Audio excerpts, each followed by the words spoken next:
दोस्तों बहुत बहुत स्वागत है आपका हिंदी मीडियम के इस नंबर 1 चैनल मिस्टर संदेश राज स्टडी में। फ्रेंड्स, जितने भी बच्चे हमारे क्लास 12 में हैं और जिनको 2026 बोर्ड एग्ज़ाम देना है उनके लिए आज की ये वीडियो खासकर रहने वाली है, क्योंकि आज की इस वीडियो में हम देखेंगे क्लास 12 हिंदी महादेवी वर्मा जी का साहित्यिक परिचय। महादेवी वर्मा जी का क्या देखने वाले हैं? साहित्यिक परिचय देखने वाले हैं गुरुजी आज की इस वीडियो में। महादेवी वर्मा का जो साहित्यिक परिचय और जीवन परिचय है ये आपके एग्ज़ाम में जो है 5 नंबर का पूछा जाता है गुरुजी। कितने नंबर का? 5 नंबर का पूछा जाता है और आपके ज़िले में 7 सेट बनते हैं। 7 सेट में ये 4 से 5 सेट में जो है अवश्य देखने को मिलेगा हर साल। ये आप लोग प्रीवियस ईयर पेपर उठा के देख लीजिए, अनसार्ड पेपर उठाकर देख लीजिए। तो बहुत ही सिंपल तरीके से जो है हम आपको बताएंगे 80 वर्ड में, क्योंकि आपके बोर्ड एग्जाम में दिया रहता है 80, यानी कि अधिकतम सीमा शब्द कितनी गुरुजी? 80 वर्ड आपको लिखना होता है आपके एग्जाम में। तो यहाँ से मैं आपको बताऊंगा, यहाँ पे आप देख सकते हैं आपका जीवन परिचय के साथ में साहित्यिक परिचय के साथ में और इनकी जो प्रमुख कृतियाँ हैं उनको भी जो है हम लोग कवर करेंगे। तो सबसे पहले हम इनका क्या समझेंगे, जब किसी हम लेखक या लेखिका का जब साहित्यिक परिचय पढ़ते हैं तो उनके जीवन की जो कथाएं होती हैं वो हमारे लिए जानना बेहद ज़रूरी रहता है। तो सबसे पहले हम समझेंगे महादेवी वर्मा जी का जीवन परिचय। उन्होंने जीवन की कथाएं जो हैं उनकी क्या क्या हैं, उन्होंने जीवन में अपने जो है जैसे छोटे जीवन में क्या किया उन्होंने, तो उन्होंने शिक्षा कहाँ से प्राप्त की, उनका जन्म कब हुआ, उनके माता पिता का क्या नाम था और उनकी मृत्यु कब हुई, उनका विवाह कब हुआ, किसके साथ हुआ, उन्होंने शिक्षा जो है उच्च शिक्षा कहाँ से प्राप्त की और निम्न शिक्षा कहाँ से प्राप्त की गुरुजी। तो ये सब जानना हमारे लिए बेहद ज़रूरी रहता है। तो स्टार्ट कर लेते हैं। उससे पहले मेरी छोटी सी रिक्वेस्ट रहेगी आपसे, अभी तक आपने मेरे चैनल को सब्सक्राइब नहीं किया है तो कर लीजिएगा, साथ ही साथ बेल आइकन जरूर प्रेस कर लीजिएगा ताकि हमारी कोई भी वीडियो आपसे मिस ना होने पाए। तो समझेंगे हम सबसे पहले क्या, महादेवी वर्मा जी का जीवन परिचय। उनके जीवन के परिचय के बारे में जो है समझना बेहद जरूरी रहता है। समझेंगे महादेवी वर्मा का जन्म जो है कहाँ हुआ? सन 1907 ईस्वी में फर्रुखाबाद के एक शिक्षित परिवार में हुआ था गुरुजी। महादेवी वर्मा का जन्म 1907 ईस्वी में फर्रुखाबाद के एक शिक्षित परिवार में हुआ था। उसके बाद समझेंगे इनके पिता का नाम क्या था? श्री गोविंद प्रसाद वर्मा। इनके पिता का नाम श्री गोविंद प्रसाद वर्मा तथा माता का नाम हेमरानी था गुरुजी। माता का नाम क्या था? हेमरानी था। उसके बाद में इनकी प्रारंभिक शिक्षा इंदौर में तथा उच्च शिक्षा प्रयाग में हुई। इनकी जो प्रारंभिक शिक्षा थी यानी कि जो जैसे 1 से लेकर 7 या 9 तक की शिक्षा थी वह जो है या इंटर तक की शिक्षा थी वो इन्होंने कहाँ? इंदौर में प्राप्त की। और उसके बाद में जो उच्च यानी हाई लेवल की जो एजुकेशन शिक्षा होती है वो इन्होंने प्रयाग में प्राप्त की। ये आपको याद रखना है। एक एक पॉइंट जो है आपके दिमाग में अच्छे से घुस जाएगा, आप कभी नहीं भूलोगे। इस तरीके से मैं आपको यहाँ पे कवर करवाऊंगा। अगर इस तरीके से आप लिखेंगे तो गुरुजी आपका पूरा 5 नंबर यहाँ पे एग्जामिनर नहीं काटेगा, पूरा 5 का 5 नंबर यहाँ पे आपको दे देगा एग्जामिनर। ओनली एग्जामिनर जो होता है वो यही देखता है कि बच्चे ने किस तरीके से लिखा है और 2026 में ये कन्फर्म ही है आएगा। 2026 के बोर्ड में ये कन्फर्म ही है कि आएगा और जो है इसे कंप्लीट करना बेहद ज़रूरी रहता है। उसके बाद में उनकी उच्च शिक्षा जो है प्रयाग में हुई।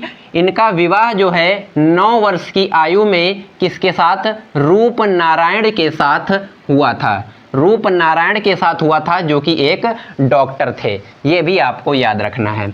उसके बाद में इनकी जो मृत्यु हुई वो 11 सितंबर 1987 ईस्वी को हुई थी। महादेवी वर्मा जो कि एक कवयित्री हैं, इनकी मृत्यु जो है 11 सितंबर और 1987 ईस्वी को हुई थी। इनका विवाह रूप नारायण जी के साथ हुआ था 9 वर्ष की आयु में। पहले क्या हुआ करता था, बहुत ही छोटी उम्र के साथ विवाह कर दिया जाया करता था। जो पहले का जो समय था प्राचीन, उसमें जो है ये जो है अपनाया जाता था। उसके बाद में ये जो है अगर ये आपको क्यों लिखना होता है ये आपको जानना भी ज़रूरी होता है और ये एग्जामिनर को प्रभावित करने का कॉन्सेप्ट है गुरुजी। ये एग्जामिनर को प्रभावित करने का कॉन्सेप्ट है। बाकी जो शिक्षक होते हैं आपके स्कूल में, देख लीजिएगा स्कूल में डायरेक्ट आपको क्या लिखाएंगे, साहित्यिक परिचय।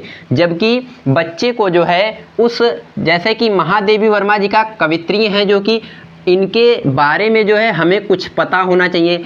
और जब साहित्यिक परिचय में क्या होता है, उनके साहित्य की जो बातें होती हैं वो ही इसमें इंक्लूड की जाती हैं, ये भी आपको याद रखना है।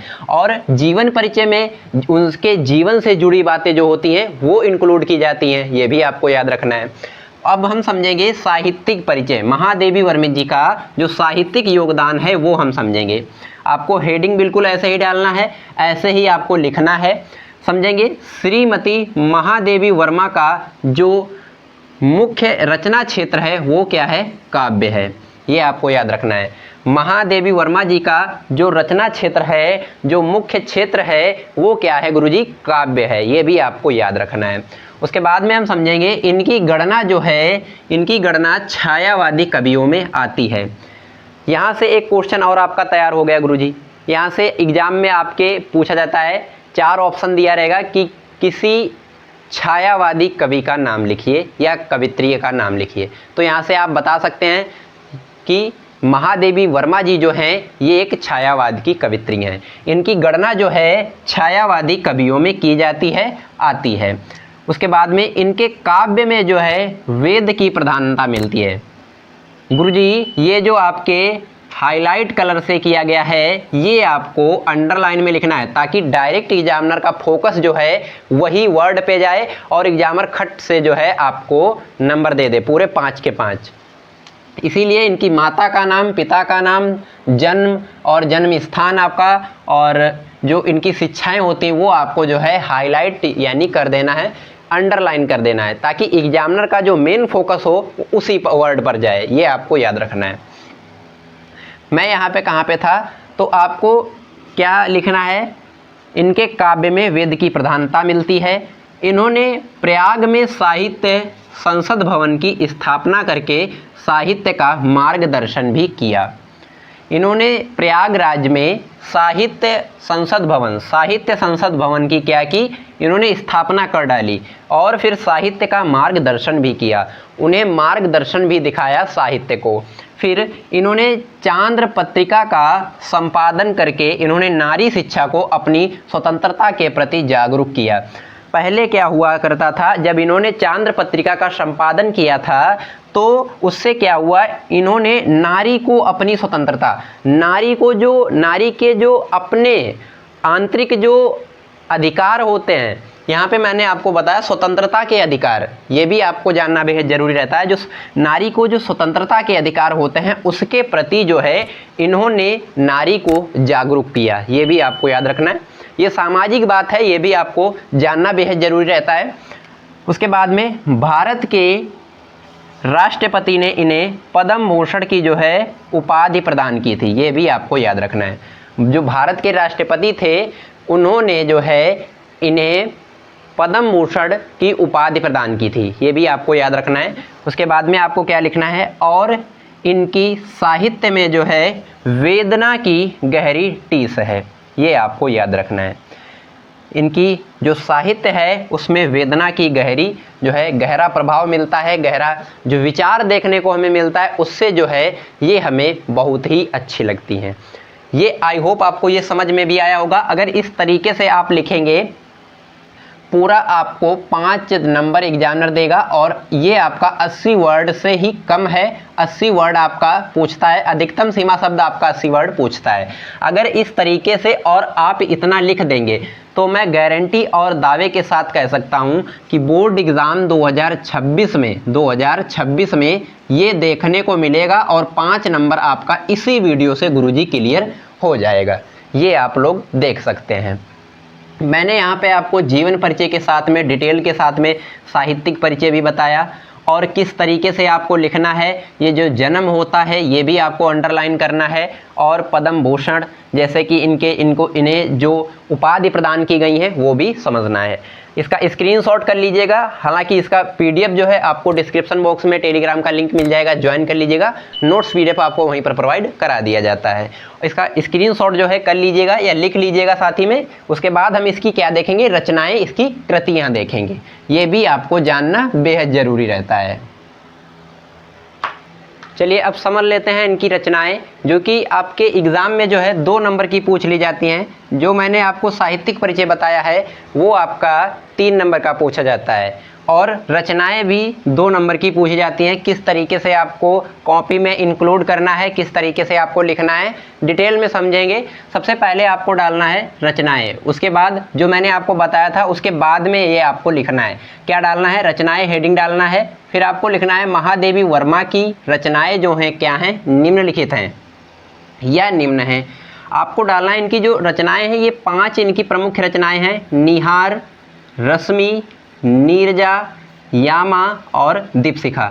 आप इस तरीके से भी लिख सकते हैं, लेकिन उसमें बोलता है कि इनकी 2 रचनाओं का उल्लेख कीजिए।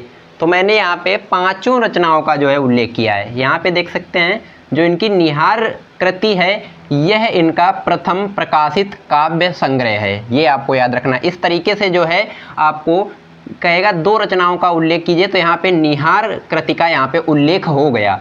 ये इनका प्रथम प्रकाशित काव्य संग्रह है।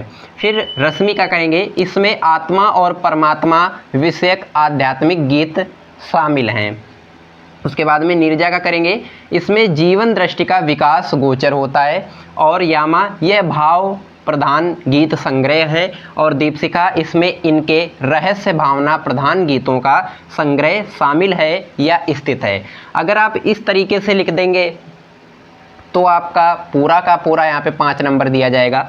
और अगर आप इस तरीके से लिख सकते हैं तो वो एग्जामिनर के मूड पे डिपेंड करता है। हो सकता है आपको दे दे, पूरे 5 नंबर दे दे, लेकिन अगर आप इस तरीके से लिखेंगे तो आपका पूरा कन्फर्म ही होता है। इसमें 2 ही कृतियों का उल्लेख करना होता है, ज़्यादा नहीं आपको लिखना है। 2 ही कृतियों का उल्लेख यहाँ पे करना होता है।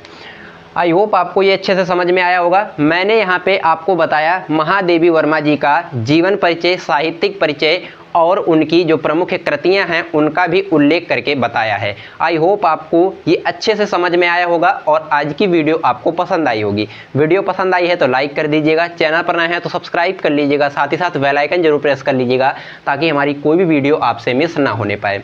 इसका PDF जो है आपको डिस्क्रिप्शन बॉक्स में टेलीग्राम का लिंक मिल जाएगा, ज्वाइन कर लीजिएगा। नोट्स PDF आपको वहीं पर प्रोवाइड कराया जाता है। और इसके बाद में जो है आपके जितने भी हिंदी के मोस्ट इंपॉर्टेंट टॉपिक हैं वो भी आपको रेगुलर वीडियो के माध्यम से मिलते रहेंगे। तो बेल आइकन जरूर प्रेस कर लीजिएगा ताकि हमारी कोई भी वीडियो की जो न्यू नोटिफिकेशन होती है वो आपसे मिस ना होने पाए। चलिए हम मिलते हैं किसी नेक्स्ट वीडियो में किसी नेक्स्ट शानदार टॉपिक के साथ। तब तक के लिए जय हिंद, वंदे मातरम।